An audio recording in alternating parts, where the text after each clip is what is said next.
Meu filho me proibiu de ir ao casamento dele, mas me enviou uma fatura de R$ 100.000 para eu pagar a festa e a lua de mel. Ele ainda acrescentou: agradeça por eu ter deixado você contribuir. Eu apenas sorri. E quando chegou o dia do casamento, tudo desmoronou. Mas antes de eu continuar, comenta aqui de onde você está ouvindo a minha história. Quero muito saber até onde ela está chegando. O envelope chegou numa terça-feira de manhã, quando eu estava regando o jardim. Fazia parte da minha rotina desde que Antônio morreu. Acordar cedo, fazer café, ler o jornal e cuidar das plantas que ele tanto amava. Era minha forma de manter a presença dele viva, de sentir que ainda compartilhávamos alguma coisa. Naquela manhã, parei diante do pé de jasmim que Antônio plantou quando Gustavo nasceu. 32 anos. A planta estava linda, cheia de flores brancas, o perfume doce espalhando pelo quintal. Passei a mão nas folhas e murmurei, como fazia todo dia. Bom dia, Antônio. Foi quando o carteiro chegou. Dona Carmen, correspondência para a senhora. Ele me entregou um envelope grosso, cor creme, com a letra do meu filho no remetente. Meu coração disparou. Depois de quase 8 meses sem falar com Gustavo, meses de silêncio e distância, ali estava algo dele. Talvez fosse o convite do casamento. Talvez fosse uma carta pedindo desculpas. Talvez, finalmente, meu filho estivesse voltando para mim. Entrei em casa com as mãos tremendo. Sentei na mesa da cozinha, o café esfriando na xícara, e abri o envelope com cuidado, como se fosse algo precioso. Não era um convite. Dentro, encontrei uma pilha de faturas. Buffet, R$ 35.000. Decoração floral, R$ 12.000. Lua de mel em Portugal, R$ 25.000. Vestido e traje, R$ 12.000. Fotografia e vídeo, R$ 10.000. Outros gastos, R$ 6.000. Total, R$ 100.000. Junto com as faturas, havia um print de uma planilha do Excel. O título era Orçamento Casamento Jean-F. Na coluna de pagamentos, uma linha estava destacada em amarelo. Parte Carmen, R$ 100.000. Status confirmado. Eu nunca confirmei nada. Preso às faturas com um clipe, um bilhete escrito à mão. Reconheci a letra do meu filho. Mãe, considerando a situação que você criou com a família de Fernanda, achamos melhor que sua participação seja financeira. Deposite até sexta-feira na conta anexa. Agradeça por eu ter deixado você contribuir. Gustavo e Fernanda. Li 3 vezes. Na primeira não entendi. Na segunda, não acreditei. Na terceira, algo mudou dentro de mim. Olhei para aquela frase. Agradeça por eu ter deixado você contribuir. E sem querer, sorri. Não era um sorriso de alegria. Era o sorriso de quem não acredita no absurdo que está lendo. Esse menino realmente acha que eu vou pagar R$ 100.000 para ser proibida de ir ao casamento dele? Meu filho acha que pode me mandar uma fatura como se eu fosse um fornecedor e eu vou simplesmente obedecer?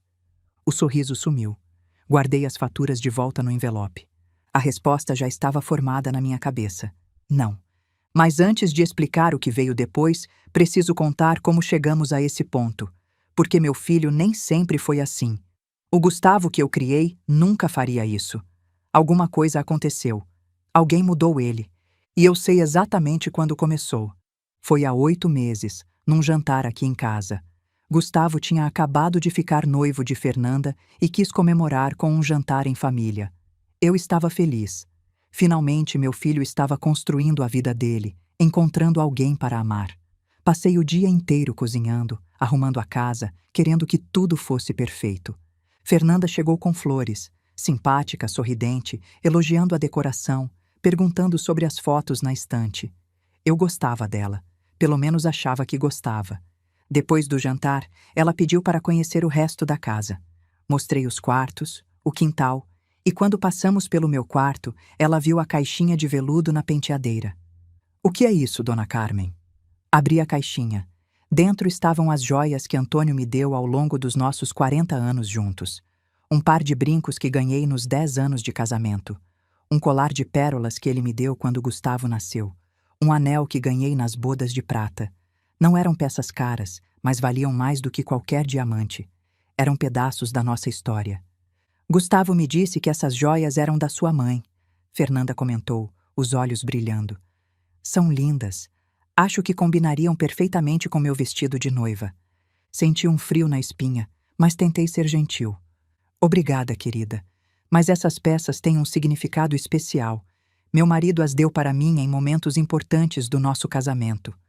O sorriso dela vacilou. Claro, eu entendo. Mas como agora eu vou ser parte da família, achei que seria uma forma bonita de me receber. Uma tradição.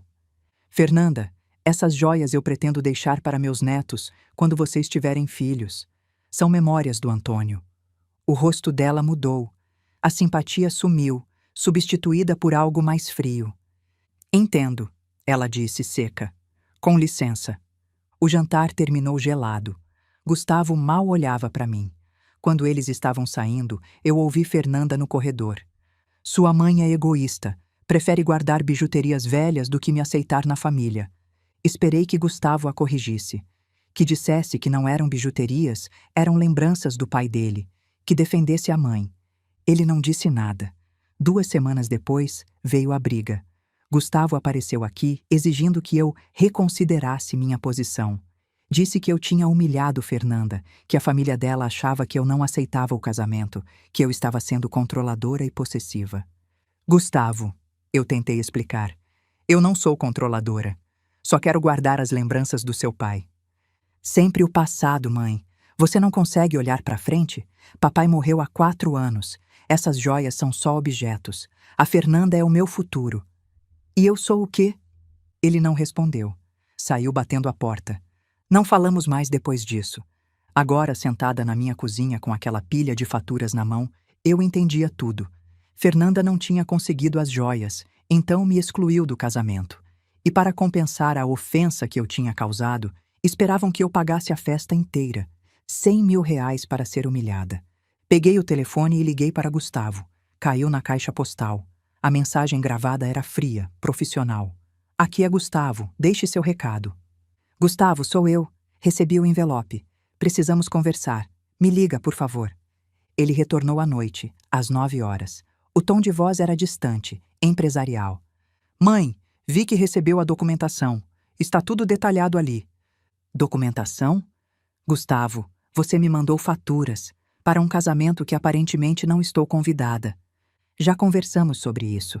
Sua presença deixaria Fernanda desconfortável. Minha presença? Sou sua mãe, Gustavo. E Fernanda vai ser minha esposa. Ela é minha prioridade agora. Respirei fundo, tentando manter a calma. O que eu fiz de tão grave? Guardei as joias do seu pai? Você humilhou Fernanda na frente da família dela. Recusou um gesto de integração. A mãe dela ficou sabendo e agora acha que você não aceita o casamento. Eu nunca disse isso. Só disse que as joias têm valor sentimental. Valor sentimental. Sempre o passado, mãe. Você não consegue olhar para frente. Aquelas palavras doeram. Mas o pior ainda estava por vir. Olha, é simples, ele continuou. Você transfere o valor e nós seguimos em frente. Pelo menos assim você mostra que apoia nosso casamento mesmo sem estar lá. Você está me cobrando 100 mil reais para financiar minha própria exclusão? Estou dando uma chance de você consertar o estrago que fez. Fechei os olhos, senti o peso daquelas palavras. Meu filho, o menino que eu criei, que amamentei, que ensinei a ler, que segurei a mão no primeiro dia de escola, estava me tratando como um caixa eletrônico. Gustavo, disse com a voz mais firme que consegui. Se você não me quer no seu casamento, é sua escolha. Mas eu não vou pagar para ser excluída da sua vida. Então você está escolhendo guardar as memórias do papai em vez de apoiar o meu futuro. Que fique registrado. Ele desligou. Fiquei ali, parada, com o telefone na mão. O relógio da sala marcava as horas. O silêncio da casa vazia nunca pareceu tão pesado. Levantei e fui até a estante. Peguei a foto do meu casamento com Antônio. 40 anos juntos. Ele com aquele sorriso largo, eu de véu e grinalda, jovens, cheios de esperança. Antônio, murmurei. O que eu fiz de errado? Onde foi que eu perdi nosso filho? No dia seguinte, fui ao escritório de Sônia Matsuda. Ela era minha advogada há 15 anos. Cuidou do inventário quando Antônio morreu, ajudou com minha aposentadoria, sempre foi uma mulher prática e honesta. Mostrei as faturas para ela. O bilhete. a planilha com o status confirmado. Sônia leu tudo em silêncio. A expressão dela foi mudando de curiosidade para indignação. Carmen, ela disse finalmente, isso aqui não é um pedido de ajuda. É extorsão emocional. Ele é meu filho, Sônia. Filho que te excluiu do casamento e espera que você pague 100 mil reais pelo privilégio de ser rejeitada. Ela fez algumas perguntas práticas. Se eu tinha assinado algum compromisso de pagamento, se meu nome estava em algum contrato com fornecedores, se Gustavo tinha acesso às minhas contas. A resposta para tudo foi não. Então, legalmente você não deve nada, Sônia concluiu. Emocionalmente, isso é outra história. O que eu faço? Ela se recostou na cadeira. Primeiro, documentar tudo. Guardar as mensagens, as ligações, esse envelope. Segundo, não responder com raiva. Ser factual. Terceiro, se você decidir recusar, fazer isso por escrito. E se eu pagar? Sônia me olhou com seriedade. Carmen, você tem 200 mil reais de reserva. 100 mil é metade de tudo que você tem. Se você pagar isso e ficar doente, quem vai cuidar de você? Esse filho que te exclui do casamento? Eu não tinha resposta. Fiz um levantamento discreto. Ela continuou. O Gustavo e a Fernanda estão com o nome limpo, mas vivem no limite. Aluguel de 3.500, financiamento de carro, cartão de crédito no teto. Juntos ganham menos de 10 mil por mês. Como eles pensavam em pagar uma festa de 100 mil? Não pensavam. Contavam com você. Vi alguns contratos. Alguns fornecedores têm a confirmar no campo de pagamento. Eles assinaram sem garantia. Isso é loucura. Descobri mais uma coisa. O salão é de um conhecido da Shirley, a mãe da Fernanda. Ela garantiu pessoalmente que o pagamento viria. Alguns fornecedores aceitaram a confirmar, porque ela jogou o nome da família. E a Fernanda postou nas redes marcando todo mundo. Criou pressão pública. Eles apostaram no seu dinheiro antes de te pedir. Senti o estômago afundar.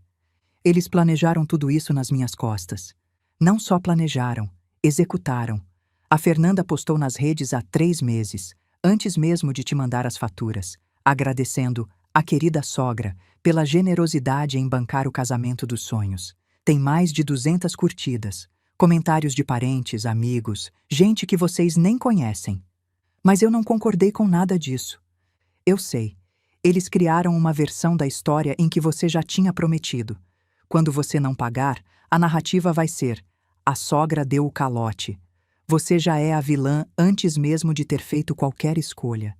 Fiquei em silêncio, absorvendo a dimensão daquilo. Não era só um pedido de dinheiro. Era uma armadilha. Uma cilada cuidadosamente construída para me forçar a pagar. Sônia, o que eu faço? Ela me olhou com seriedade. Carmen, você tem 2 opções. Uma, paga, evita o escândalo e vive o resto da vida sabendo que foi manipulada. 2, não paga, aguenta a difamação e espera que a verdade apareça com o tempo. E qual você recomenda? Eu sou sua advogada, não sua mãe. Não posso decidir por você. Mas se fosse eu, não pagaria. Mentira tem perna curta. Quando esse casamento der errado, e vai dar, porque nenhuma relação sobrevive a tanto engano, as pessoas vão lembrar de quem estava certo. E se eu perder meu filho para sempre? Se você pagar, também pode perder. Ele vai aprender que pode te manipular. Vai fazer de novo. E de novo. Até não sobrar nada de você para perder. Apostaram que você pagaria por culpa ou por medo de perder o filho. Erraram a aposta. Sônia tinha razão. Era uma aposta. E eu não ia perder. Sônia e eu passamos a tarde redigindo uma carta. Simples, direta. Gustavo, recebi as faturas referentes ao seu casamento. Esclareço que não assumirei nenhum compromisso financeiro referente a um evento do qual fui explicitamente excluída. Durante toda a sua vida, te apoiei em tudo que pude. Faculdade, primeiro apartamento, momentos difíceis. Nunca cobrei nada em troca além de respeito e presença na sua vida. Se você decidiu que meu lugar não é no seu casamento, respeito sua escolha, mas não posso financiar minha própria exclusão. Quando quiser conversar de verdade como mãe e filho, estarei aqui. Com amor, sua mãe. Enviei a carta por Sedex e esperei. A sexta-feira chegou. o prazo de Gustavo. Não depositei nada. Fiquei em casa, esperando. O telefone tocou 8 vezes durante a noite. Não atendi. No sábado de manhã, Gustavo finalmente conseguiu falar comigo. Mãe, o que você está fazendo? O buffet ligou cobrando confirmação. Gustavo, você recebeu minha carta? Recebi essa loucura, sim. Você vai destruir meu casamento por orgulho? Eu não vou destruir nada. Você planejou um casamento de 100 mil reais com um salário de 6.500. A conta não fecha, filho. A conta fechava com a sua ajuda. Ajuda que você não pediu. Você me mandou faturas. Ele tentou outra tática. Papai ficaria com vergonha de você. Ele sempre dizia que família vem em primeiro lugar. Aquilo doeu, mas eu conhecia meu marido melhor do que ninguém. Seu pai nunca excluiria ninguém da família e nunca mandaria uma fatura para quem amava. Você vai se arrepender disso, mãe. Quando eu tiver filhos, você não vai conhecer seus netos. Ele desligou. Naquela tarde, fui até a casa de Dona Lúcia, minha vizinha há 30 anos. Precisava desabafar com alguém. Lúcia me ouviu em silêncio enquanto eu contava tudo. Fez café, ofereceu biscoitos, esperou eu terminar. Carmen, ela disse finalmente, você criou esse menino sozinha depois que o Antônio adoeceu. Pagou faculdade, ajudou no apartamento, recebeu aquela moça de braços abertos. Será que eu fiz algo errado, Lúcia? Será que deveria ter dado as joias? Joias não, minha filha. O problema nunca foram as joias. Essa menina queria ver até onde você cedia. Você não cedeu, e ela não gostou. Mas e se eu perder meu filho para sempre? Lúcia ficou em silêncio. Colocou a xícara na mesa e me olhou com uma tristeza que eu nunca tinha visto. Carmen, deixa eu te contar uma coisa que eu nunca conto para ninguém. O quê? Meu filho Cláudio. Você lembra dele? Claro. Ele mora em Curitiba, não é? Mora. Sabe quantas vezes ele me ligou no último ano? Uma, no meu aniversário. E desligou em 5 minutos porque tinha uma reunião. Eu não sabia o que dizer. 15 anos atrás, Lúcia continuou, Cláudio pediu dinheiro para abrir um negócio. Eu dei tudo o que tinha. O negócio faliu. Ele me culpou. Disse que eu deveria ter dado mais, ajudado mais. Pediu mais dinheiro. Eu dei de novo. E o que aconteceu? Eu cedi em tudo, Carmen. Tudo. Achei que se eu desse o suficiente, se eu perdoasse rápido o suficiente, ele ia ver que eu o amava. Sabe o que eu ganhei? Um filho que aprendeu que a mãe é um caixa eletrônico. Que não precisa ligar, não precisa visitar, porque quando precisar, é só pedir e vem. Vi lágrimas nos olhos dela. Eu perdi meu filho, Carmen. Perdi cedendo. Você pode perder o seu também. Mas pelo menos, se você não ceder, existe a chance de ele aprender alguma coisa. Se você ceder, ele nunca vai aprender. Voltei para casa com as palavras de Lúcia ecoando na cabeça. Uma semana depois, Douglas ligou. O irmão de Fernanda. Eu atendi sem ver o número. Dona Carmen, sou Douglas, irmão da Fernanda. Precisamos conversar.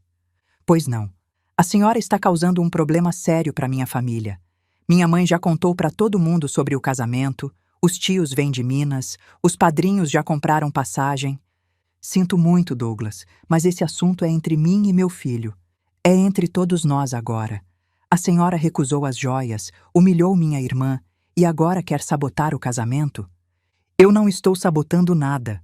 Apenas recusei pagar por um evento do qual fui excluída.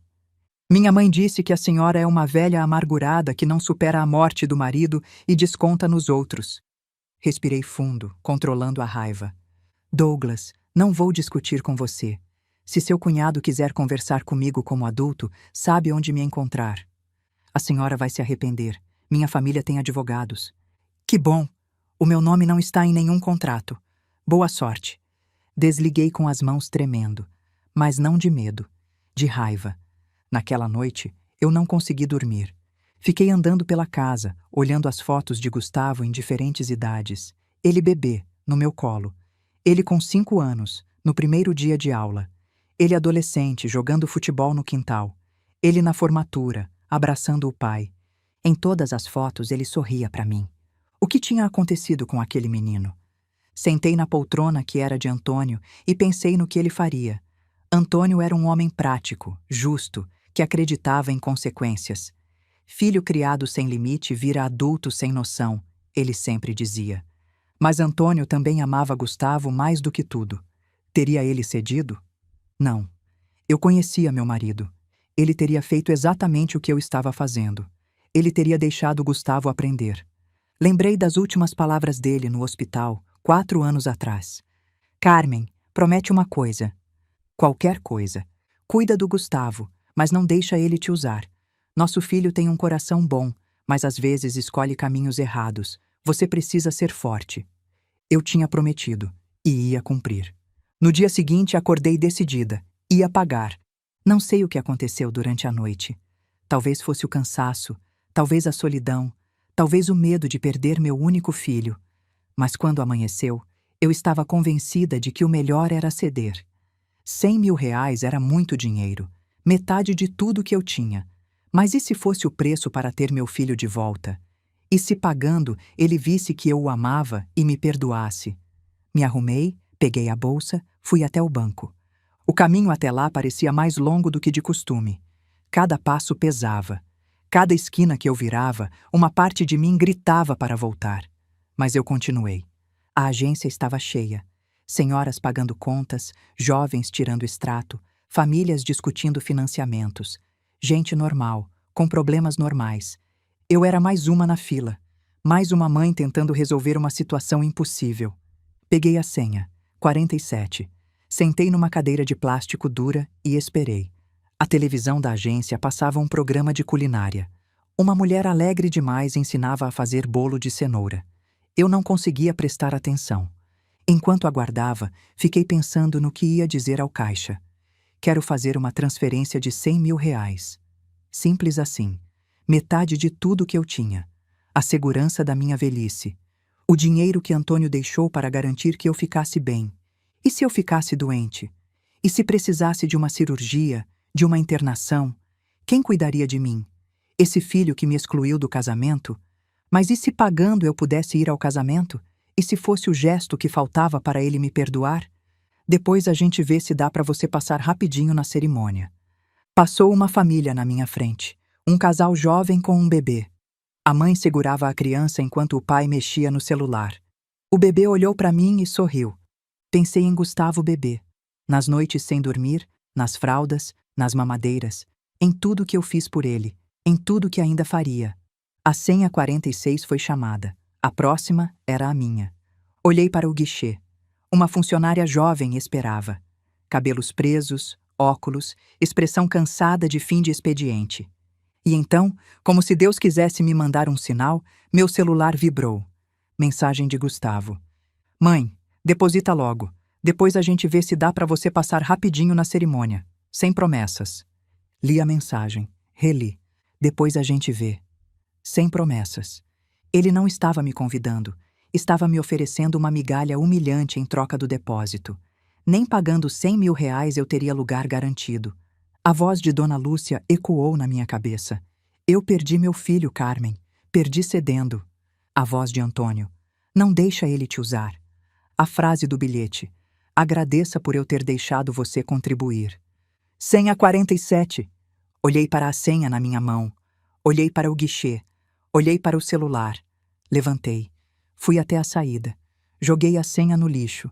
Do lado de fora, respirei fundo. As mãos tremiam, mas não de dúvida, de alívio. Alguns dias depois, Mariana apareceu na minha porta. Eu a reconheci imediatamente. Aquela moça de cabelos cacheados da formatura de Gustavo, 10 anos atrás. Ela era amiga dele da faculdade, a que o ajudou em estatística. Dona Carmen, desculpa aparecer assim. A senhora lembra de mim? Claro que lembro, Mariana. Da formatura. Você salvou o Gustavo em estatística. Ela sorriu, mas era um sorriso triste. A senhora lembrou. Ele não lembra mais. Como assim? É sobre isso que eu vim falar. O Gustavo tá diferente desde que começou a namorar a Fernanda. Os amigos antigos ele largou quase todos. Só anda com o pessoal dela agora. Você veio me contar isso por quê? Porque eu vi a senhora na formatura dele. Vi como ele olhava para a senhora com orgulho. Ele ligava toda semana, lembra? Agora ele fala de você com raiva. Isso não é o Gustavo que eu conheci. Obrigada por me contar, Mariana. Dona Carmen, não desiste dele. Eu acho que lá no fundo ele sabe que tá errado.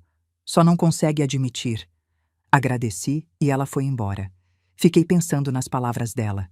Lá no fundo ele sabe que tá errado. Eu queria acreditar nisso. 2 semanas antes do casamento, Fernanda me mandou mensagem pelo WhatsApp. Dona Carmen, aqui é a Fernanda. Acho que a gente precisa conversar. Pois não, Fernanda. Olha, eu sei que a gente começou mal, mas o casamento é daqui 2 semanas e os fornecedores estão pressionando. Fernanda, eu já expliquei minha posição para o Gustavo. Eu sei. Mas será que a gente não pode resolver isso? Tipo, se a senhora pagar metade, a gente se vira com o resto. Fernanda, não é sobre o valor, é sobre eu ter sido excluída. Mas foi o Gustavo que decidiu isso, não eu. Interessante. Ela estava jogando meu filho embaixo do ônibus. Então converse com ele. A senhora não entende. Se esse casamento não acontecer, minha família nunca vai me perdoar. Minha mãe já contou para a cidade inteira. E então ela deixou escapar algo que me surpreendeu. Minha mãe planejou esse casamento mais do que eu. Ela escolheu o buffet, a decoração, até o vestido. Eu só queria uma festa simples, mas ela disse que ia ser a vergonha da família. Desculpa, não sei por que estou te contando isso. Por um momento senti pena de Fernanda. Ela também estava presa. Também era vítima de uma mãe controladora. Mas isso não mudava nada. Fernanda tinha escolhido ceder para a mãe dela e pressionar a mim. A origem do comportamento não justificava o comportamento. Sinto muito, Fernanda, mas vocês precisam resolver isso entre vocês. A senhora é uma pessoa muito cruel. Não respondi mais. No mesmo dia, a mãe de Fernanda ligou. Dona Cirlei. Dona Carmen? Aqui é Cirlei, mãe da Fernanda. Boa tarde. Vou ser direta. Essa história das joias foi muito deselegante da sua parte, mas vamos deixar isso para lá. O que importa agora é o casamento. Concordo que o casamento é importante. Pena que decidiram me excluir dele. A senhora precisa entender que foi uma decisão difícil. A Fernanda ficou muito magoada com a recusa das joias. Magoada por eu guardar as joias do meu falecido marido? Magoada por a senhora claramente não aceitá-la na família. Shirley, eu recebi Fernanda de braços abertos. Fiz jantares, ofereci ajuda, tentei construir uma relação. A única coisa que eu não fiz foi entregar lembranças do meu marido. Isso é passado. Agora, sobre o pagamento, não haverá pagamento. A senhora tem noção do vexame que vai causar? Tem 200 pessoas confirmadas. Vocês confirmaram 200 pessoas para uma festa que não sabiam como pagar. O vexame não é meu, Shirley. É de quem promete festa com dinheiro dos outros. Silêncio na linha. Minha filha tinha razão sobre a senhora. Pode ser, mas pelo menos eu não minto na planilha de orçamento. Shirley desligou. Mas ela não tinha terminado comigo. 2 dias depois, eu estava na cozinha lavando louça quando ouvi um carro estacionar na frente de casa. Olhei pela janela.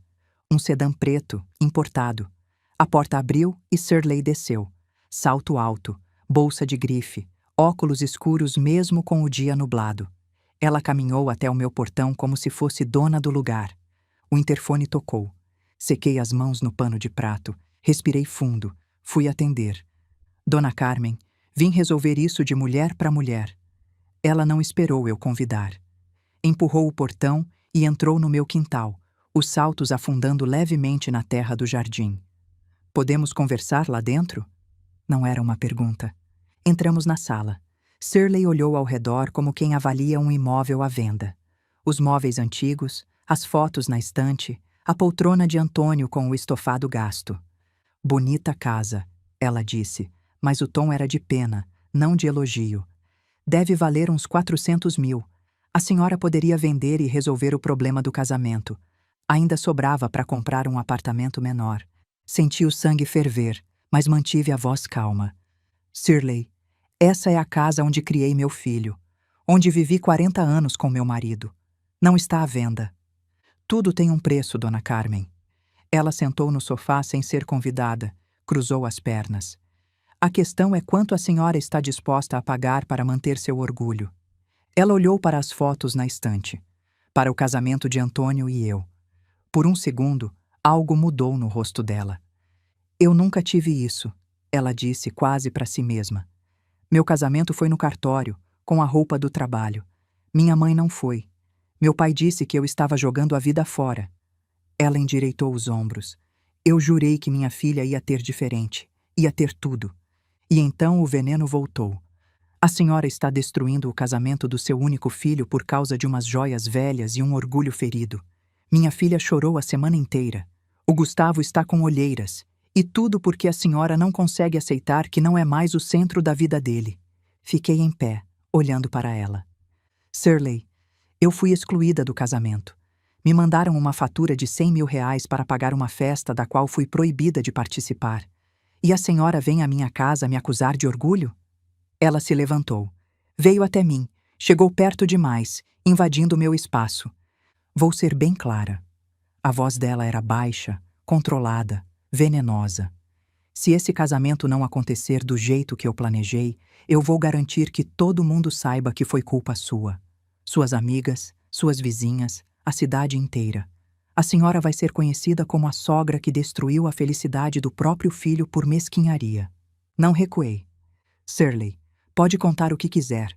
Eu sei a verdade. Meu filho sabe a verdade. E um dia, quando essa fantasia desmoronar, a senhora também vai saber. Ela me encarou por um longo momento. Depois deu um sorriso gelado. A senhora é mais teimosa do que eu pensei. Caminhou até a porta. Mas teimosa não significa forte. Significa sozinha. Saiu sem fechar o portão. Fiquei parada na sala, o coração disparado, as mãos tremendo de raiva. Fui até a janela e vi o carro preto ir embora, levantando poeira. Sozinha. A palavra ecoou na minha cabeça. Talvez ela estivesse certa. Talvez eu fosse acabar sozinha. Mas pelo menos seria sozinha com dignidade. Fui até o quintal. Precisava de ar. Precisava colocar as mãos na terra, sentir algo real. O jasmim estava ali, esperando. Peguei a mangueira e reguei devagar, deixando a água escorrer pela terra. O perfume das flores me acalmou um pouco. Antônio, murmurei. Essa mulher veio na minha casa me humilhar. E eu não cedi. Você teria orgulho. O vento balançou as folhas, como se ele respondesse. Naquela noite, Gustavo me ligou mais uma vez. A voz dele estava cansada. Mãe, eu preciso que você entenda a pressão que eu tô passando. Eu imagino, filho. A família da Fernanda tá me cobrando todo dia. Ela chora toda noite. Os fornecedores ligam sem parar. E você esperava que eu resolvesse tudo com uma transferência? Era para ter sido simples. Você ajudava, a gente casava, todo mundo feliz. Menos eu, que não estaria no casamento. Mãe, tenta entender o meu lado. Gustavo, eu tentei entender seu lado nos últimos 8 meses. Você me excluiu, me mandou faturas, deixou a família da Fernanda me insultar. Qual lado eu deveria entender? Silêncio. Você nunca gostou dela de verdade. Isso não é justo, Gustavo. É o que parece. Parece porque é mais fácil me culpar do que admitir que vocês planejaram uma festa que não podiam pagar. Ele desligou sem se despedir. Fiquei parada na cozinha, olhando para o telefone mudo. Depois fui até a pia, lavei a louça do jantar que não tinha comido. Esfreguei os pratos com força, como se pudesse esfregar a raiva junto. Secando as mãos, olhei para o relógio. 9h30. Cedo demais para dormir. Tarde demais para fazer qualquer coisa. Sentei na poltrona de Antônio e fiquei ali, no escuro, esperando o sono que não vinha. Uma semana antes do casamento, Douglas ligou de novo, às 11 da noite. Quase não atendi, mas algo me fez pegar o telefone. Dona Carmen. A voz estava arrastada. Ele tinha bebido. Douglas? São 11 da noite. Eu sei. Desculpa. Eu precisava falar. Você está bêbado. Um pouco. Talvez. A senhora sabe que minha mãe é louca, né? Fiquei em silêncio. É sério. Ela é louca. Controla tudo. O casamento da Fernanda tinha que ser grande porque o meu casamento foi pequeno. Eu casei no civil, sabe? Minha esposa queria só a família. Minha mãe não perdoou até hoje. Douglas, por que você está me contando isso? Porque eu sei que a senhora não está errada. Lá no fundo eu sei. Mas eu não posso dizer isso para minha mãe. Ela ia me matar. Ouvi a respiração dele pesada. A Fernanda também sabe. Ela não queria essa festa toda. Mas minha mãe disse que ia ser a vergonha da família se não fosse grande. E aí a Fernanda virou minha mãe. Entende? Ela copiou o jeito de pressionar, de cobrar, de culpar os outros. E você está me ligando para dizer isso? Eu tô ligando porque amanhã eu vou acordar e fingir que essa ligação não aconteceu, e vou continuar pressionando a senhora junto com todo mundo. Mas pelo menos uma vez eu quis ser honesto. Silêncio. Desculpa, dona Carmen. Por tudo. Ele desligou. Fiquei parada com o telefone na mão. Agora eu entendia mais do que gostaria sobre aquela família. Naquela madrugada, às 3 da manhã, eu quebrei. Não conseguia dormir. A cama parecia grande demais, a casa silenciosa demais. Cada barulho me assustava, o vento na janela, o estalar do assoalho, o zumbido da geladeira. Levantei. Fui até a sala. Sentei na poltrona de Antônio no escuro. E peguei o telefone. Disquei o número de Gustavo. Ouvi chamar uma vez. 2 vezes. Meu coração batia tão forte que eu sentia na garganta. O que eu ia dizer? Filho, eu pago tudo. Só volta para mim. Desculpa por ter sido tão teimosa. Eu não aguento mais essa solidão. Era exatamente isso que eu queria dizer. Na terceira chamada, desliguei. Fiquei olhando para o telefone na mão, tremendo. A tela brilhava no escuro. Chamada encerrada, 08. 8 segundos. 8 segundos de fraqueza. E se ele tivesse atendido?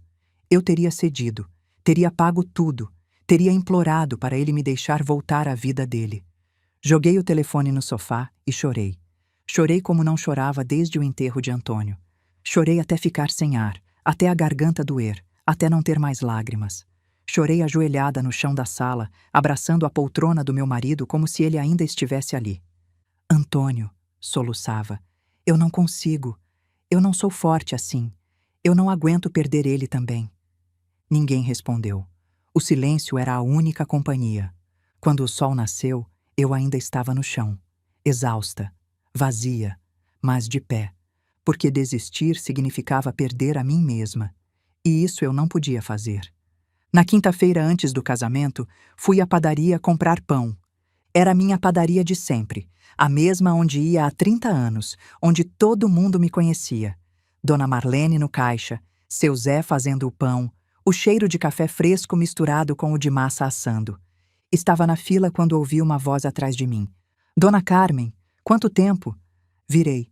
Era Neuza, uma conhecida do bairro. Ela frequentava o mesmo salão que Shirley. Eu tinha visto as duas juntas uma vez. Neuza, como vai? Vou bem, vou bem. Ela chegou mais perto, baixou a voz como quem conta fofoca. Soube que a senhora não vai ao casamento do Gustavo. Que triste, né? Dizem que é porque a senhora não aceita a nora. Senti o rosto esquentar. Então era isso. Shirley tinha cumprido a ameaça. Estava espalhando a história dela pela cidade. Quem te contou isso? Perguntei. Todo mundo sabe, ué. A Shirley comentou no salão. Disse que a senhora recusou abençoar o casamento e que o Gustavo está arrasado. A fila andou. Cheguei ao balcão. Dona Marlene me olhava com curiosidade. Respirei fundo. Virei para Neuza. Neuza, vou te contar a verdade. Uma vez só. Depois você decide em quem acreditar. Ué, pode falar. Eu fui excluída do casamento do meu filho. Não por escolha minha, por escolha deles. E depois de me excluírem, me mandaram uma conta de 100 mil reais para pagar a festa. 100 mil reais para financiar um casamento do qual fui proibida de participar. Neuza arregalou os olhos. Dona Marlene parou de embalar o pão. Agora você pode escolher. Acreditar em mim ou acreditar na versão da Shirley. Mas antes de decidir, se pergunta uma coisa. Que mãe recusaria ir ao casamento do próprio filho? E que família mandaria uma fatura de 100 mil reais para a sogra? O silêncio na padaria era absoluto. Neuza ficou vermelha. Abriu a boca para dizer algo, mas não saiu nada. Paguei meu pão. Agradeci Dona Marlene. Tenha um bom dia, Neuza. Saí da padaria com a cabeça erguida. Não ia mudar a opinião de todo mundo. Algumas pessoas iam acreditar em Shirley até o fim. Mas pelo menos eu tinha plantado uma semente de dúvida. E sementes às vezes crescem. A véspera do casamento chegou. Sexta-feira. Gustavo apareceu na minha porta. A primeira vez que nos víamos em 8 meses. Ele parecia abatido. Olheiras, barba por fazer, roupas amarrotadas. Mãe, é amanhã. Eu preciso de ajuda. Entra, Gustavo. Sentamos na sala. O mesmo sofá onde ele assistia desenhos quando criança. O mesmo lugar onde ajudava o pai com palavras cruzadas. Metade dos fornecedores desconfirmou ou condicionou ao pagamento adiantado, ele disse. O buffet vai mandar só entrada e prato principal, sem sobremesa. O fotógrafo não confirmou. Sinto muito que as coisas tenham chegado a esse ponto. Você poderia ter evitado tudo isso? Você também. Ele me olhou. Você não vai ajudar, vai? Gustavo, me olha. Eu te ajudaria se você tivesse me pedido, se você tivesse me incluído. Mas você me mandou faturas como se eu fosse um investidor. Me excluiu do dia mais importante da sua vida. E agora quer que eu pague para ser humilhada? Não foi assim que... Foi exatamente assim. Gustavo levantou, foi até a porta. Quando der tudo errado amanhã, lembra que foi escolha sua. Quando der tudo errado amanhã, lembra que foi escolha sua me excluir. Ele saiu sem olhar para trás. Sábado, o dia do casamento. Acordei cedo, estranhamente tranquila. Cuidei do jardim, fiz café, li um livro. Dona Lúcia apareceu no meio da manhã. Como você tá, Carmen? Esperando. Esperando o quê? Não sei. O telefone tocar. O mundo desabar. Ou nada. Às 3:30 da tarde, o telefone tocou. Gustavo. Mãe, é um desastre. Eu ouvia o caos do outro lado da linha. Vozes sobrepostas, alguém gritando cadê o responsável? Uma música que começava e parava, começava e parava. Uma mulher chorando ao fundo. Fernanda, provavelmente. O buffet mandou metade da comida. O florista não veio. O fotógrafo está exigindo pagamento adiantado na porta. Sinto muito, filho. Os convidados estão chegando e não tem decoração. Fernanda está chorando no quarto. Gustavo, não há nada que eu possa fazer agora. Você poderia transferir o dinheiro agora mesmo. A gente paga os fornecedores na hora. Eu mando alguém te buscar. Eu não compro convite, Gustavo. Silêncio. Você está destruindo o melhor dia da minha vida. Você me tirou dele. Eu só não estou pagando pela entrada. Gustavo desligou. 15 minutos depois, Douglas ligou. Dona Carmen, é o Douglas, o irmão da Fernanda. Eu lembro. A voz dele competia com o barulho. Eu ouvia talheres batendo, gente reclamando, uma criança chorando. Alguém gritou: acabou a carne. E outra voz: como assim acabou? Olha, eu sei que a gente conversou mal da última vez, mas a situação aqui tá desesperadora. Minha irmã tá tendo um ataque de nervos. Sinto muito, Douglas. A senhora não sente nada. Se sentisse, ajudava. Pausa. Ele respirou fundo. Mudou de tom. Tá, desculpa. Desculpa. Olha, eu vou ser sincero. Minha mãe passou dos limites. Ela pressionou todo mundo para esse casamento ser grande, impressionar os parentes. Eu avisei que era loucura, mas ninguém me ouviu. E por que você está me contando isso agora? Porque eu tô vendo minha irmã destruída. E eu sei que a culpa não é só sua. Mas a senhora é a única que pode resolver agora. Não, Douglas. A única coisa que eu poderia fazer era ter sido incluída desde o início. Isso vocês não quiseram. Silêncio. A senhora tem razão. Ninguém merecia ser tratado assim. Ele desligou. Sem xingamentos dessa vez. Só derrota. No domingo de manhã, Dona Lúcia apareceu na minha porta. Ela tinha ouvido de uma conhecida que foi ao casamento. Minha filha, você não vai acreditar no que me contaram. Conta. Foi um vexame. Comida acabou antes das 8. Tinha gente comendo pão de queijo do bar da esquina. O bolo não veio.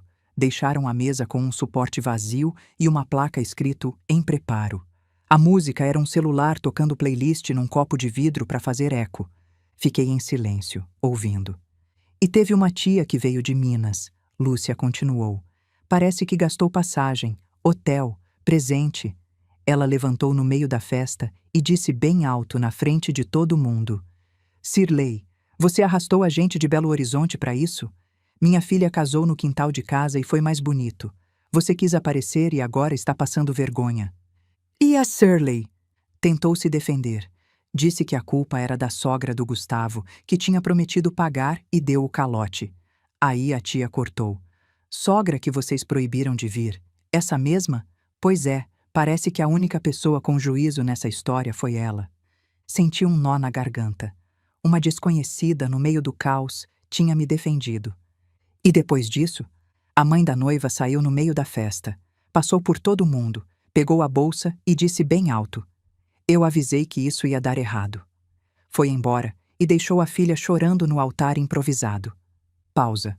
E o Gustavo? Ficou lá até o fim, tentando segurar os pedaços. Coitado. E culpado também. O casamento tinha acontecido, tecnicamente, mas tinha sido uma humilhação pública. 2 dias depois, Douglas ligou de novo, dessa vez às 10 da noite, bêbado de novo. "Dona Carmen, sou eu." "Douglas, eu soube do casamento." Todo mundo soube. A voz dele estava destruída. "A senhora quer saber o pior?" "O quê?" "Eu explodi. No meio da festa. Na frente de todo mundo." "Como assim?" "Quando a comida acabou e os convidados começaram a reclamar, minha mãe veio falar que a culpa era sua, que a senhora tinha prometido o dinheiro e dado o calote. E eu não aguentei mais." Ouvi ele respirar fundo do outro lado da linha. Eu gritei com ela, na frente de 200 pessoas. Disse que a culpa era dela, que ela planejou festa de rico com dinheiro dos outros, que ninguém nunca foi bom o suficiente para ela, que ela destruiu o casamento da Fernanda igual destruiu o meu. "Douglas!" Ela me deu um tapa, na cara, na frente de todo mundo. A voz dele quebrou. Meu tio teve que separar. A Fernanda estava chorando, os convidados olhando, e eu ali, com a marca da mão da minha mãe no rosto. Fiquei em silêncio. Não sabia o que dizer. Eu passei a vida inteira tentando manter a paz nessa família, tentando ser o filho bom, o irmão bom, o mediador. E no final, eu explodi igual uma panela de pressão. 35 anos de raiva saindo de uma vez. "Você está bem?" "Não, mas vou ficar. Eu comecei a fazer terapia essa semana. A psicóloga disse que eu preciso aprender a parar de carregar os problemas dos outros, que não é minha função consertar minha mãe." "Ela está certa." "Eu sei." Pausa. "Dona Carmen, a senhora foi a única pessoa nessa história toda que não cedeu. Minha irmã cedeu, eu cedi, o Gustavo cedeu. Todo mundo cedeu para minha mãe a vida inteira, menos a senhora. E olha o preço que eu paguei. Mas a senhora ainda tem dignidade. A gente não tem mais." Ele desligou. Fiquei ali, processando. Douglas, o irmão que me ameaçou no início, agora me ligava bêbado para dizer que eu era a única com dignidade. Sirley tinha perdido o controle. Tinha batido no próprio filho na frente de 200 pessoas. A máscara tinha caído. Naquela noite, recebi uma mensagem de Gustavo. "Mãe, foi o pior dia da minha vida. Fernanda está arrasada, a família dela me odeia e nós estamos afundados em dívidas. Espero que você esteja feliz com o que fez. Não me procura mais." Li a mensagem. Sentei na poltrona de Antônio. Não chorei. Apenas respirei fundo. Meu filho tinha me culpado. Mais uma vez. Apesar de tudo que tinha acontecido, eu ainda era a vilã. Olhei para a foto de Antônio na estante. "Eu fiz a coisa certa?" Perguntei em silêncio. Ele não respondeu. Nunca respondia. Mas eu sabia, lá no fundo, que sim. Algumas lições só se aprendem pela dor. E Gustavo estava apenas começando a aprender. As semanas seguintes foram estranhas. Eu tentei manter minha rotina. Acordar cedo, fazer café, cuidar do jardim, visitar Dona Lúcia. Mas havia um vazio que nenhuma atividade conseguia preencher. Gustavo não ligava. Não mandava mensagens. Nada. Eu verificava o telefone mais do que gostaria de admitir. Cada notificação fazia meu coração disparar e depois afundar quando via que não era ele. Num domingo, 2 semanas depois do casamento, acordei cedo como sempre. A casa estava fria, aquele frio de manhã que entra pelos ossos. Fui até a cozinha e, por hábito, comecei a preparar o almoço. Arroz, feijão, frango ao molho, as receitas de sempre. O cheiro de alho fritando encheu a cozinha, o mesmo cheiro de todos os domingos da minha vida. Quando fui pôr a mesa, coloquei 2 pratos, 2 copos, 2 jogos de talher. Parei. Olhei para a mesa. A toalha xadrez que Gustavo tinha me dado no Dia das Mães. Os pratos de porcelana do enxoval. o saleiro em forma de galinha que ele achava ridículo e eu amava. Gustavo não vinha. Devagar, tirei o segundo prato. O barulho da porcelana contra a madeira ecoou pela cozinha vazia. O segundo copo. O segundo jogo de talher. Guardei tudo no armário. Sentei sozinha na mesa para 2 lugares. Comi em silêncio. O arroz estava bom, mas eu não sentia o gosto. O relógio marcava as horas. Tique, taque, tique, taque. A cadeira vazia na minha frente pesava mais que qualquer palavra. Numa tarde, saí para o jardim. Fazia tempo que não cuidava direito das plantas. Estava tão focada no telefone, esperando uma ligação que não vinha, que tinha esquecido de tudo mais. Quando cheguei ao pé de jasmim, parei. As folhas estavam amareladas. Algumas já tinham caído no chão. As flores murchas, sem perfume. A planta que Antônio tinha plantado há 32 anos estava morrendo. Me ajoelhei no chão, sem me importar com a terra suja. Toquei as folhas secas com cuidado, como se tocasse algo sagrado. Me desculpa, Antônio, murmurei. Eu esqueci de você também. Lágrimas caíram no canteiro. Me lembrei do dia em que Antônio plantou esse jasmim. Gustavo tinha acabado de nascer, estava no hospital ainda. Eu estava exausta, feliz, assustada. E Antônio chegou em casa naquela noite e disse: Carmen, plantei uma árvore para o nosso filho. Uma árvore? Um jasmim. Vai crescer junto com ele. E quando ele for grande, vai sentar na sombra dela e lembrar que o pai o amava desde o primeiro dia. O jasmim cresceu. Gustavo cresceu. Antônio se foi. E agora a planta estava morrendo, como se sentisse que a família estava se desfazendo. Busquei a mangueira. Reguei devagar, com cuidado. Removi as folhas mortas com as mãos. Afofei a terra ao redor do caule. Falei com a planta como se ela pudesse me ouvir. Você não vai morrer, ouviu? Não vou perder você também. O jasmim não morreu, mas também não floresceu. Ficou num estado de espera. Como eu. Como tudo. Nos dias seguintes, criei uma nova rotina. Todo dia, de manhã e de tarde, ia até o jasmim. Regava, conversava. Às vezes chorava ali mesmo, ajoelhada na terra, pedindo perdão para um homem que não podia mais me ouvir. Era minha forma de manter a sanidade, de ter algo para cuidar, de não afundar no vazio. Uma noite não consegui dormir. Precisava saber o que estava acontecendo com Gustavo. O silêncio estava me matando mais do que qualquer notícia ruim poderia. Peguei o celular, abri o Facebook, digitei Mariana. Lembrava do rosto, mas não do sobrenome. Procurei na lista de amigos de Gustavo. O perfil dele ainda era público. Encontrei. Mariana Duarte. A foto combinava com a memória da formatura. Hesitei. O que ia dizer? Oi, sou a mãe do Gustavo. Me conta os podres do meu filho? Respirei fundo. Digitei. Mariana, aqui é Carmen, mãe do Gustavo. Você deve lembrar de mim da formatura. Sei que é estranho esse contato, mas eu não tenho notícias do meu filho há semanas. Se você tiver um tempo para tomar um café, eu agradeceria muito. Entendo se não quiser se envolver. Enviei. Coloquei o celular na mesa. Tentei dormir. De manhã, a resposta. Dona Carmen, claro que lembro da senhora. Eu ia procurar a senhora mesmo, mas não sabia se era meu lugar. Podemos nos encontrar hoje às 15 horas na padaria da Rua das Flores? A padaria era simples. Cheguei primeiro. Pedi um café, esperei. Mariana entrou. Mesmos cabelos cacheados, agora mais curtos. Dona Carmen, obrigada por ter mandado mensagem. O que está acontecendo com o Gustavo? Ela contou tudo de uma vez.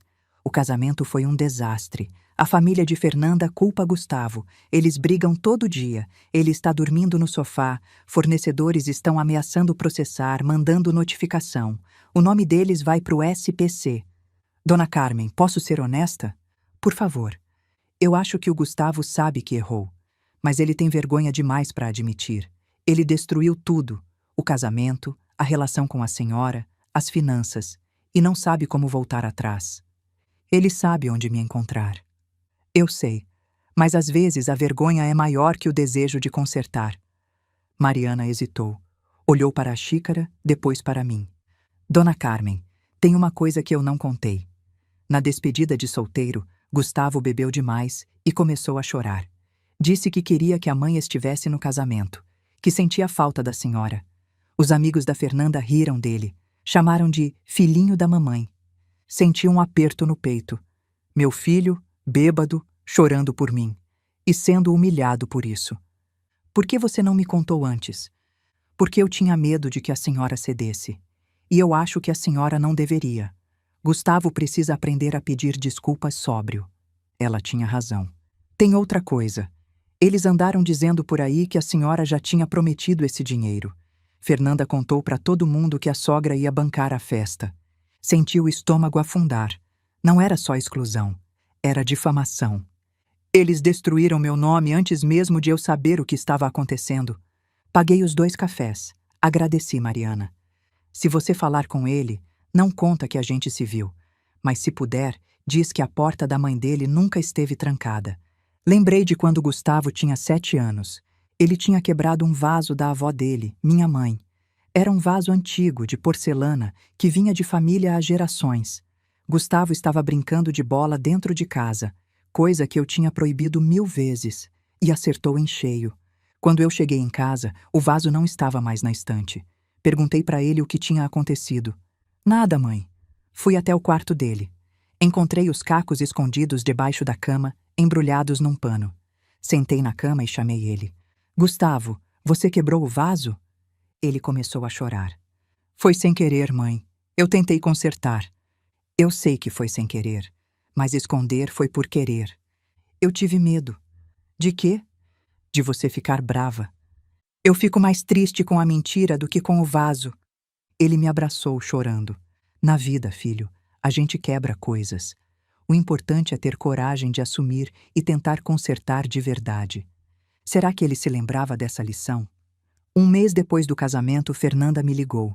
Eu quase não acreditei quando vi o nome dela no identificador. Dona Carmen, eu preciso falar com a senhora. Fernanda? É. Olha, eu sei que eu fui horrível com a senhora. O que aconteceu? Gustavo e eu, a gente não está bem. A culpa caiu toda em cima dele. E eu sei que não é justo, mas minha família está pressionando. Sinto muito, Fernanda. A senhora sente mesmo? Sinto. Ninguém ganha com isso. Ela ficou em silêncio por um momento. Dona Carmen, a senhora foi a única pessoa que tratou o Gustavo bem a vida inteira. Eu demorei para ver isso. Ele falava da senhora com raiva, mas quando ele está triste, ele fala da senhora com saudade. Meu coração apertou. Eu só queria que a senhora soubesse. Fernanda continuou. Talvez um dia eu entenda o que a senhora fez. Agora eu ainda estou com raiva, mas estou começando a desconfiar que a senhora não era o problema. Ela desligou. Fiquei parada, processando. Aquela era a primeira vez que alguém daquela família admitia que talvez, só talvez, eu não fosse a vilã da história. 2 meses depois do casamento, numa tarde de quarta-feira, eu estava no jardim podando as rosas quando ouvi o portão. Levantei os olhos. Gustavo estava parado ali. Ele parecia ter envelhecido 10 anos. Roupas amarrotadas, barba de dias, olhos vermelhos. No bolso da camisa, um papel dobrado. Eu reconheci o formato. Notificação de cobrança. Eu tinha recebido muitas quando Antônio adoeceu. Mãe! Gustavo. O vento balançou as folhas. O jasmim, ainda lutando para sobreviver, tremeu levemente. Posso entrar? A porta nunca esteve trancada para você. Entramos, sentamos na sala, o mesmo sofá de sempre. Fernanda e eu estamos separados, ele disse. Ela voltou para a casa da mãe. Sinto muito. Não sente. Sinto pelo seu sofrimento, Gustavo, não pela separação. Ele me olhou. Vi algo nos olhos dele que não via há muito tempo. Cansaço, derrota e talvez um começo de arrependimento. A família dela destruiu nosso casamento, ele disse. Cobravam o tempo todo, humilhavam na frente de todo mundo. E você, Gustavo, qual foi seu papel? Ele parou. Não esperava a pergunta. Eu tentei fazer todo mundo feliz. Tentou mesmo? Ou tentou evitar conflito cedendo para quem gritava mais alto? É fácil para a senhora falar. Não é fácil, filho. Eu perdi você por quase 1 ano. Não foi fácil. Silêncio longo. Eu não sei como a gente volta do que aconteceu, ele disse finalmente. Também não sei. Mas estou disposta a tentar se você estiver. Gustavo olhou para a foto do pai na estante. Papai teria vergonha de mim. Seu pai teria tristeza. Vergonha não. Ele sempre acreditou em você. Eu estraguei tudo, mãe. Você fez escolhas ruins. Isso não define quem você é, a menos que você continue fazendo. Ele não disse mais nada. Ficou ali, sentado, olhando para o chão. Era um começo. Só um começo. Mas era mais do que eu tinha há 2 meses. Meu filho tinha voltado para casa, mas ainda não tinha voltado para si. Nas semanas seguintes, Gustavo começou a aparecer. Na primeira semana, ele ligou para perguntar como eu estava. Conversa curta, superficial. Na segunda semana, apareceu para ajudar no jardim. Trabalhamos em silêncio, lado a lado, sem falar sobre o que tinha acontecido. Na terceira semana, eu fiz o almoço de domingo. Ele veio. Conversamos sobre coisas leves. O trabalho dele, minha leitura, o tempo. Na quarta semana, ele tentou pedir desculpas. Mãe, eu queria dizer que eu sinto muito pelo que aconteceu. Pelo que aconteceu? É, pelo casamento, pela briga, por tudo. Esperei. Sentia que tinha algo errado. Eu sei que eu errei, ele continuou. Mas, se a senhora tivesse ajudado, nada disso teria acontecido. A gente estaria bem. A Fernanda estaria bem. Talvez até o casamento tivesse dado certo. Congelei. O que você acabou de dizer? Eu só tô dizendo que... Você está dizendo que se eu tivesse pagado para ser excluída, tudo estaria bem. É isso? Não foi isso que eu... Foi exatamente isso. Me levantei. Fui até a porta. Abri. Gustavo, você pode voltar quando o seu pedido de desculpas não tiver um mas no meio. Quando você conseguir dizer, eu errei, sem colocar a culpa em mim logo depois. Mãe, vá embora, filho, e pensa no que você realmente quer dizer. Gustavo saiu. Fechei a porta. Sentei na poltrona de Antônio.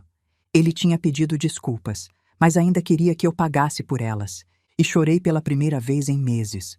2 semanas se passaram. Gustavo não ligou. Não apareceu. E eu comecei a achar que tinha perdido meu filho de vez.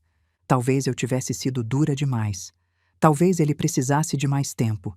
Talvez eu devesse ter aceitado o pedido de desculpas imperfeito e trabalhado a partir dali. Mas então eu lembrava das palavras de Dona Lúcia. Eu cedi em tudo e perdi meu filho do mesmo jeito. Não, eu tinha feito a coisa certa. Se Gustavo não conseguia pedir desculpas sem me culpar, então ele ainda não tinha entendido nada. Num domingo à tarde, eu estava na varanda lendo quando ouvi o portão. Gustavo. Dessa vez ele parecia diferente.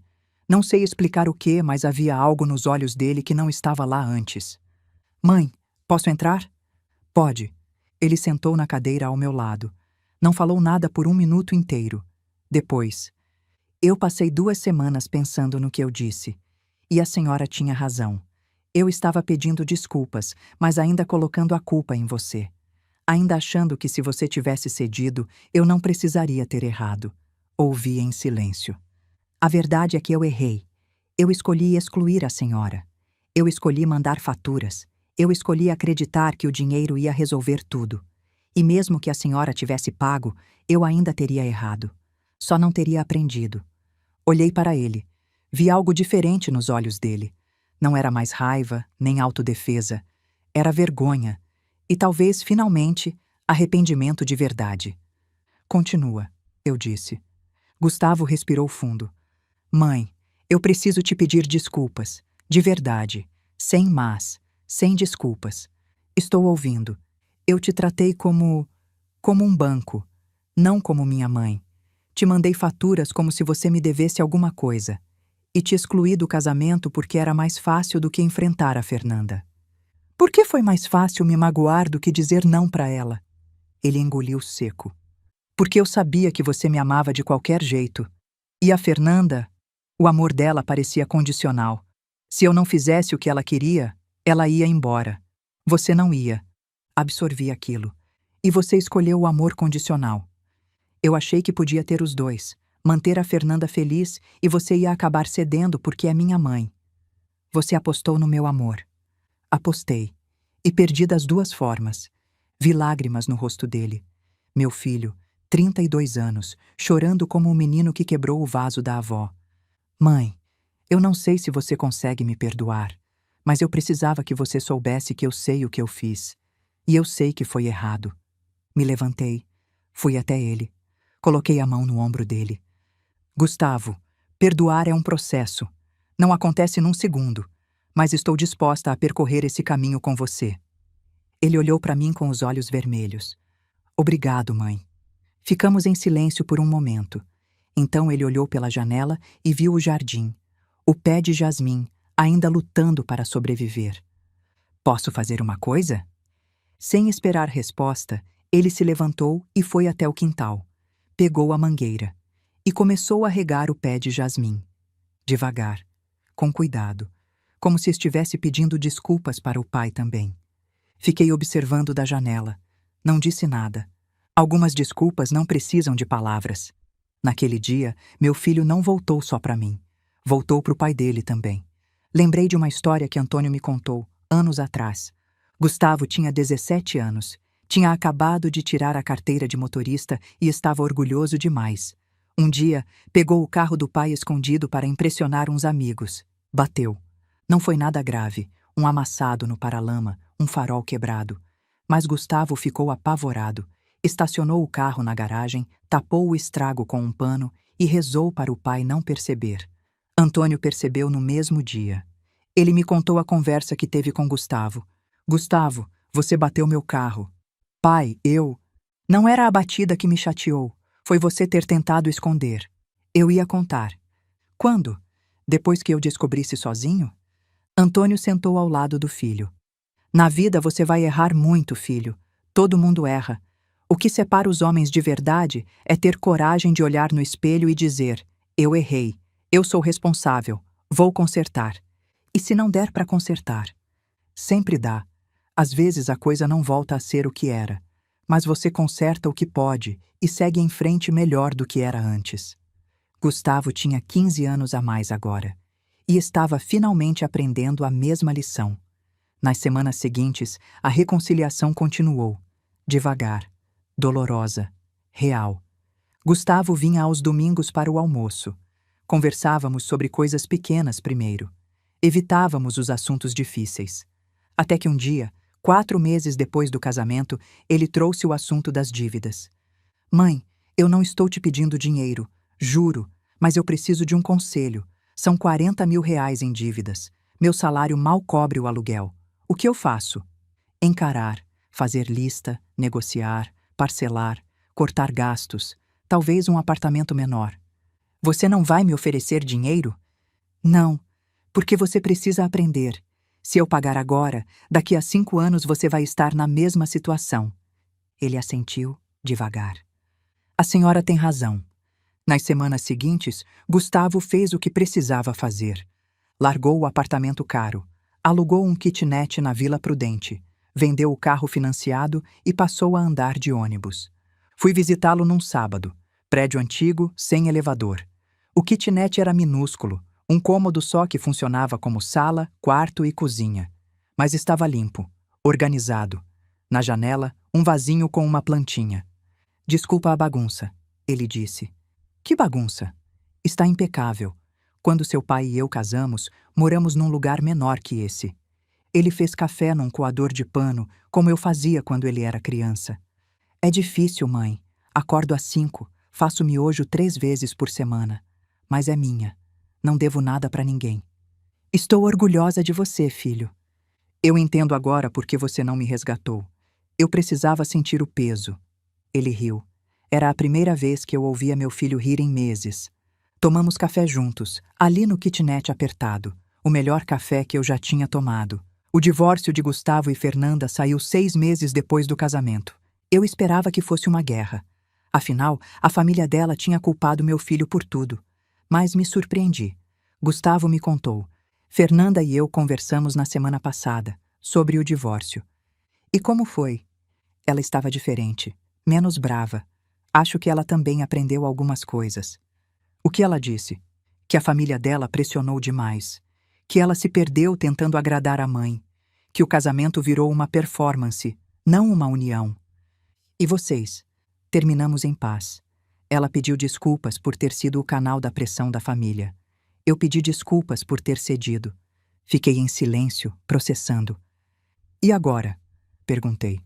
Agora a gente segue em frente, separados, mas sem ódio. Fernanda não se tornou minha amiga. Provavelmente nunca seria. Mas ela também não era mais a vilã. Era uma pessoa que tinha feito escolhas ruins e estava lidando com as consequências. Como todos nós. 8 meses depois do casamento desastroso, numa tarde ensolarada, Gustavo apareceu no meu jardim. O jasmim estava diferente. Depois de meses de cuidado, meu e dele, a planta tinha se recuperado. As folhas estavam verdes de novo. E pela primeira vez em quase um ano, havia botões prontos para abrir. Mãe, eu queria fazer uma coisa, mas só se você concordar. O quê? Aquele casamento foi uma farsa. Papel assinado, mas sem amor, sem família. Fernanda e eu vamos assinar o divórcio semana que vem. E você quer fazer o quê? Quando eu me casar de novo um dia, se eu me casar de novo, quero que seja diferente. Quero que você esteja lá. Quero que seja sobre amor, não sobre aparência. Isso me faria muito feliz, filho. Ele hesitou. Mas eu não quero esperar até um dia casar de novo para fazer as pazes de verdade. Eu queria fazer uma coisa agora. Uma celebração. Não de casamento. De recomeço. O que você tem em mente? Uma reunião pequena, aqui no seu quintal. Só as pessoas que importam. Eu quero agradecer a senhora na frente de todo mundo. Quero que as pessoas saibam o que você fez por mim. Senti os olhos marejarem. Gustavo. Pode ser? Pode. Os preparativos foram simples. Gustavo fez questão de organizar tudo sozinho. Ele convidou poucas pessoas. Eu, Dona Lúcia, Mariana, Sônia Matsuda, alguns amigos de verdade. Os poucos que tinham sobrado depois que ele se afastou de todo mundo. Total, 15 pessoas no meu quintal. Na véspera, liguei para Dona Lúcia. Lúcia, o Gustavo quer falar no quintal amanhã. Agradecer as pessoas que ajudaram. E ele quer mencionar a história do Cláudio, como exemplo do que pode acontecer quando a mãe cede. Silêncio do outro lado. Você contou para ele? Contei. Desculpa. Eu precisava que ele entendesse o que eu estava arriscando. Mais silêncio. Depois, um suspiro. Tudo bem, Carmen. Se servir para alguma coisa boa, pode falar. Você tem certeza? Tenho. Só. Não entra em detalhes. Já dói o suficiente. Gustavo preparou a comida. Tinha aprendido a cozinhar no kitnet. Necessidade, não escolha. Fez arroz, feijão, frango ao molho pardo, farofa. As receitas que eu ensinei para ele quando era adolescente. Eu cuidei das flores. O jardim estava bonito. E o jasmim, pela primeira vez em meses, tinha florescido. Flores brancas, perfume doce. Como se Antônio soubesse que aquele dia era especial. A celebração foi no fim da tarde. Sol dourado, céu limpo, aquela luz de fim de dia que deixa tudo mais bonito. As pessoas se reuniram debaixo do pé de jasmim que Antônio tinha plantado quando Gustavo nasceu. A planta estava linda. 32 anos de vida. Quase morreu no último ano, mas sobreviveu. Como nós. Dona Lúcia estava sentada ao meu lado, com seu vestido florido de domingo. Sônia tinha vindo direto do escritório, ainda de blazer. Mariana estava mais bonita do que eu lembrava, os cabelos cacheados presos num coque. Os amigos de Gustavo, os poucos verdadeiros que restaram, formavam um semicírculo. Gustavo tinha arrumado o quintal com cuidado. Pendurou luzinhas nas árvores, aquelas de Natal que eu guardava no armário há anos. Colocou uma mesa com toalha branca, as travessas de comida que ele mesmo tinha feito. Antes de começar, ele veio até mim. Mãe, tô nervoso. Nervoso de quê? De falar na frente de todo mundo, de não conseguir dizer o que eu quero dizer. Peguei as mãos dele. Gustavo, você não precisa ser perfeito. Só precisa ser verdadeiro.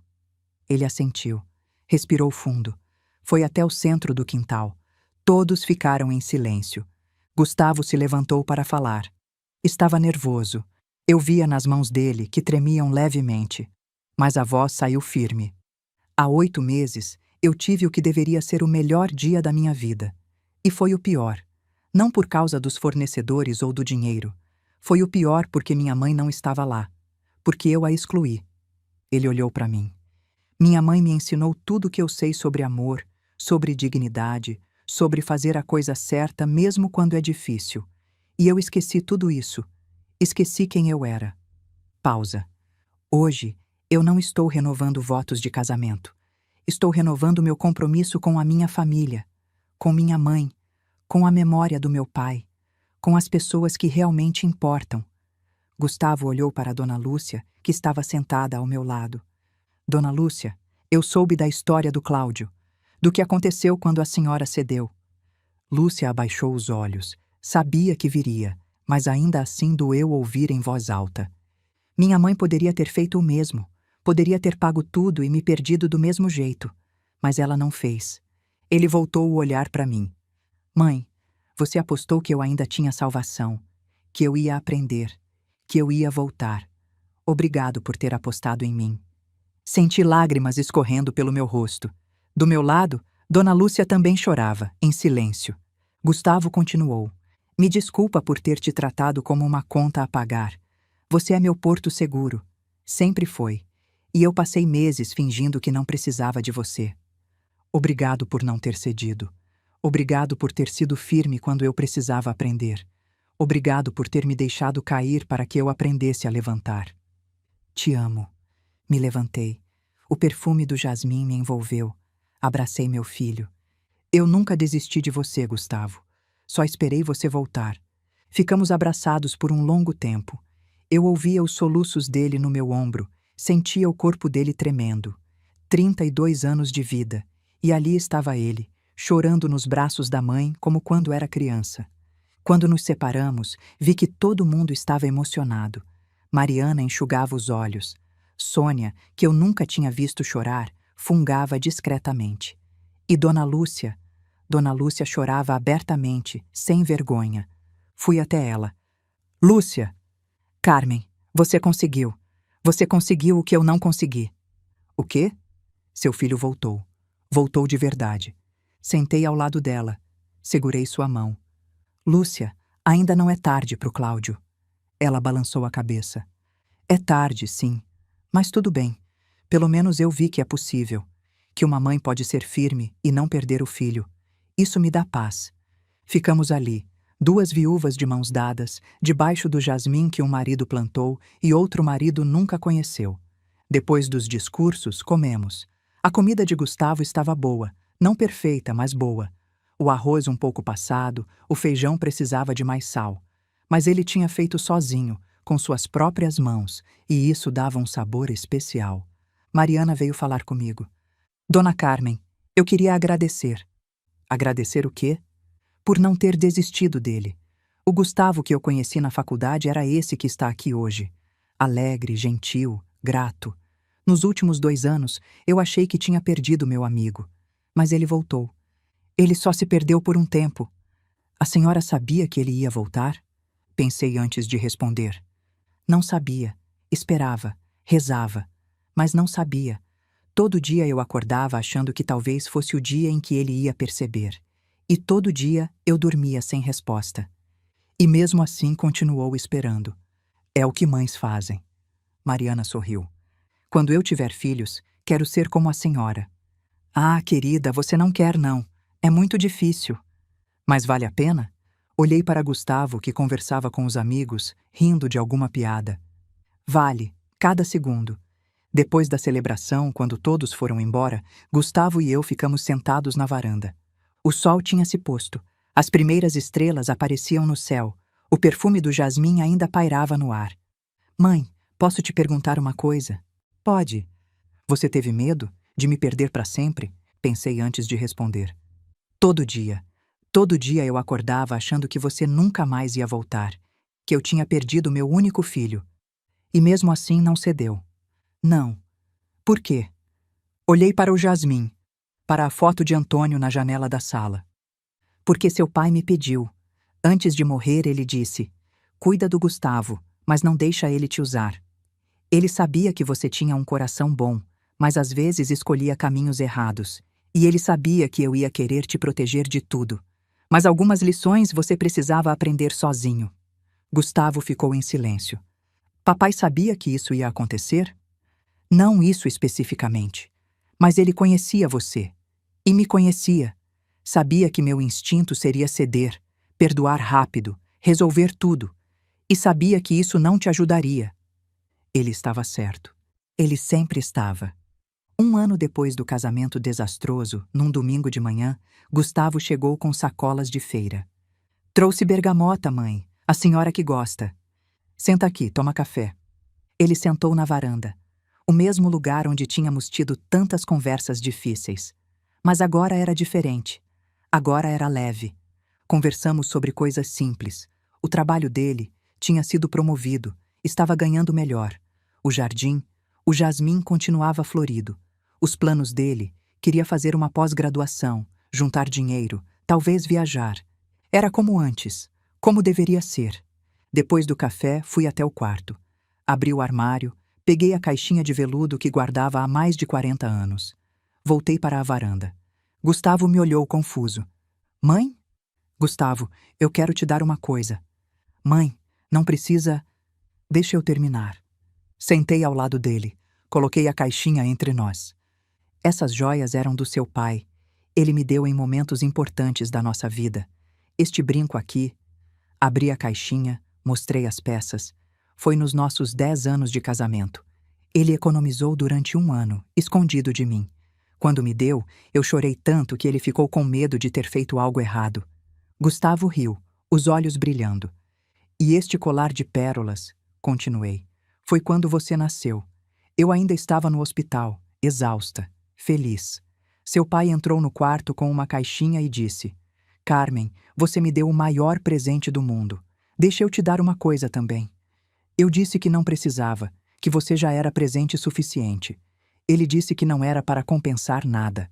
Era para eu lembrar daquele momento para sempre. Mãe! E este anel? Peguei a peça de prata, simples mas bem trabalhada. Foi nas nossas bodas de prata. 25 anos juntos. Seu pai não tinha muito dinheiro naquela época. A empresa dele tinha fechado. A gente estava apertado. Mas ele guardou trocado durante meses para comprar isso. Quando me deu, disse: Carmen, se eu pudesse te dar o mundo, daria. Mas como não posso, te dou minha promessa de mais 25 anos. As lágrimas escorriam pelo meu rosto agora.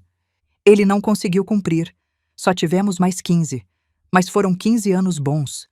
Gustavo segurou minha mão. Mãe, você não precisa me dar isso. São suas lembranças. Eu sei que não preciso. Eu quero. Por quê? Porque eu disse para Fernanda que guardaria para meus netos. Mas percebi que estava guardando por medo. Medo de perder a memória do seu pai. Medo de que, se eu desse as joias, ele desaparecesse de vez. Mãe, seu pai não está nessas joias, Gustavo. Ele está em você. Na sua risada, é igualzinha à dele. No seu jeito de mexer o café, você faz o mesmo movimento com a colher que ele fazia. Na forma como você finalmente aprendeu a pedir desculpas, ele também era teimoso, mas quando pedia perdão, pedia de verdade. Abri a caixinha. Peguei o anel de bodas de prata. Este aqui é para você guardar, e quando você encontrar alguém de verdade, alguém que te ame por quem você é, não pelo que você pode dar, você dá para ela. Não porque ela pediu, porque você quer, porque vai ser o momento certo. Gustavo pegou o anel com cuidado, como se fosse feito de cristal. Eu prometo que vou honrar isso. Eu sei que vai. E as outras peças? Olhei para os brincos, para o colar. Essas eu vou guardar mais um tempo. Quem sabe um dia eu tenha uma neta que queira ouvir as histórias. Gustavo sorriu. Tomara que sim, mãe. Tomara que sim. Naquela noite, depois que Gustavo foi embora, fiquei sozinha na varanda. O céu estava estrelado. O jasmim perfumava o ar. Da janela da sala, a foto de Antônio parecia sorrir. Fui até a poltrona que era dele. Sentei. Olhei para a foto do nosso casamento. 40 anos juntos, uma vida inteira. Antônio, murmurei. Nosso filho voltou. Demorou, mas voltou. Você tinha razão. Algumas lições ele precisava aprender sozinho. E eu precisava ser forte o suficiente para deixar ele aprender. O vento balançou as cortinas. Por um segundo, quase pude sentir a presença dele ali. Não foi fácil. Teve noites que eu quis ceder, pagar tudo, comprar a paz, mas paz comprada não dura, e filho resgatado não aprende. Olhei pela janela. O jasmim brilhava sob a luz da lua, florido, forte. Agora ele sabe o que eu sempre soube. Família não é transação. Família é presença. É estar lá. É querer estar lá. Peguei a caixinha de veludo. Ainda restavam algumas peças, os brincos, o colar de pérolas. Guardei de volta. As joias você me deu com amor, mas o verdadeiro presente sempre foi nosso filho. E agora eu sei que ele está bem. O jasmim que você plantou quando ele nasceu está florido de novo, como se você soubesse que tudo ia ficar bem. Fechei os olhos, respirei fundo, senti o perfume das flores entrando pela janela. Descansa em paz, meu amor. Eu cuidei dele, do nosso jeito. Às vezes as pessoas me perguntam se eu me arrependo.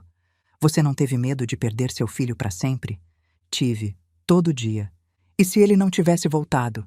Eu teria vivido com essa dor, mas pelo menos não teria me perdido também. Você não acha que foi dura demais? Não, eu fui firme. Existe diferença. Ser dura seria ter fechado a porta para sempre. Seria ter guardado rancor, ter cobrado, ter humilhado. Eu não fiz nada disso. Eu só disse não. Não para a humilhação. Não para ser tratada como um caixa eletrônico. Não para financiar minha própria exclusão. E esperei. Esperei que meu filho aprendesse. Que ele caísse. Que ele levantasse. Que ele voltasse. Ele voltou. Não como eu queria, no tempo que eu queria. Mas voltou. E hoje, quando ele aparece no domingo de manhã com sacolas de feira, quando a gente toma café na varanda, quando ele me abraça e diz, "Te amo, mãe", eu sei que valeu a pena. Cada noite sem dormir, cada lágrima escondida, cada vez que eu quis ceder e não cedi. Valeu a pena. Porque meu filho não me ama por obrigação, não me visita por culpa, não me liga porque precisa de dinheiro. Ele faz tudo isso porque quer, porque aprendeu, porque entendeu. E isso, no final das contas, é tudo que uma mãe pode querer. 6 meses depois da celebração, encontrei Shirley no supermercado. Eu estava na seção de frutas, escolhendo bergamotas para o almoço de domingo com Gustavo, quando senti alguém me olhando. Virei. Era ela, mais magra do que eu lembrava. Olheiras fundas. O cabelo que antes era impecável estava preso num rabo de cavalo simples, sem maquiagem, sem salto alto, sem bolsa de grife, parecida com qualquer mulher comum. Nossos olhos se encontraram. Por um segundo, achei que ela fosse virar e ir embora. Mas não. Ela veio até mim. Dona Carmen. Shirley. Silêncio. O burburinho do supermercado ao redor, carrinhos passando, crianças chorando, funcionários repondo prateleiras. Soube que seu filho voltou para a senhora, ela disse finalmente. A voz era diferente, sem o veneno de antes, só cansaço.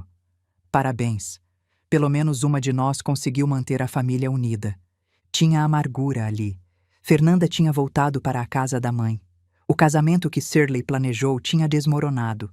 O genro que ela pressionou tinha ido embora. E agora ela estava aqui, sozinha, comprando frutas num sábado de manhã. Eu podia ter respondido com veneno também. Podia ter jogado na cara dela tudo o que ela fez. A visita à minha casa, as ameaças, a difamação, os anos de humilhação. Mas para quê? Olhei para ela. Vi uma mulher destruída. Uma mãe que, do jeito torto dela, também amava a filha. Uma pessoa que tinha feito escolhas erradas e estava colhendo as consequências. Como todos nós. Shirley, eu espero que você e a Fernanda fiquem bem. De verdade. Ela me olhou surpresa. Não esperava isso. A senhora não tem raiva de mim? Pensei antes de responder. Tive. Muita. Teve noites que eu sonhava em dizer tudo o que você merecia ouvir. Teve dias que eu planejava esse encontro na minha cabeça e sempre terminava com você chorando. E agora? Agora eu só quero paz. Para mim, para o meu filho e até para você. Shirley ficou em silêncio por um longo momento. Vi os olhos dela marejarem. Eu estraguei tudo, ela disse, a voz quebrando. Eu queria que minha filha tivesse o casamento que eu não tive. Queria que ela fosse feliz. E no final, destruí a felicidade dela. Ainda dá tempo de consertar, Shirley. Nunca é tarde. Ela balançou a cabeça. Fernanda não fala comigo. Diz que eu arruinei a vida dela. Que por minha causa ela perdeu o marido, os amigos, tudo. E o Douglas? Shirley suspirou. Douglas se afastou também. Disse que não aguenta mais ser o mediador da família, que passou a vida inteira tentando manter a paz e só se machucou. Está fazendo terapia agora. Diz que precisa aprender a viver sem sentir culpa pelos problemas dos outros. Pensei nas ligações bêbadas dele, na explosão no casamento, no tapa que ele levou. Talvez agora ele estivesse finalmente aprendendo a viver sem carregar o peso da família nas costas. Dá tempo, repeti. Mas não vai ser do seu jeito. Vai ter que ser do jeito deles. Shirley me olhou. Por um segundo, vi algo que nunca tinha visto antes. Respeito. A senhora é mais forte do que eu pensei, dona Carmen. Não sou forte, só sou teimosa. Ela quase sorriu. Quase. Cuida bem do seu filho. Pode deixar. Shirley virou e foi embora. Eu a vi desaparecer entre as prateleiras, os ombros curvados, o passo lento. Voltei para as bergamotas.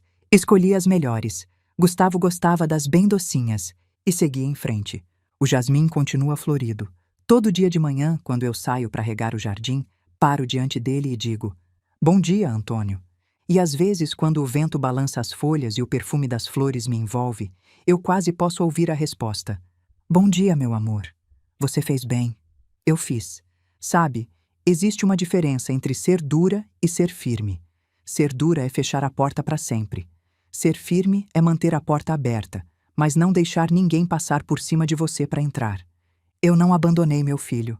Só me recusei a pagar para ser humilhada. E no final, foi exatamente isso que trouxe ele de volta. Às vezes, o maior ato de amor é dizer não. Se essa história tocou você, deixa um like. Se você conhece alguém que precisa ouvir isso, compartilha. E se você ainda não é inscrita no canal, se inscreve e ativa o sininho para não perder as próximas histórias. Nos vemos na próxima. Cuida de você.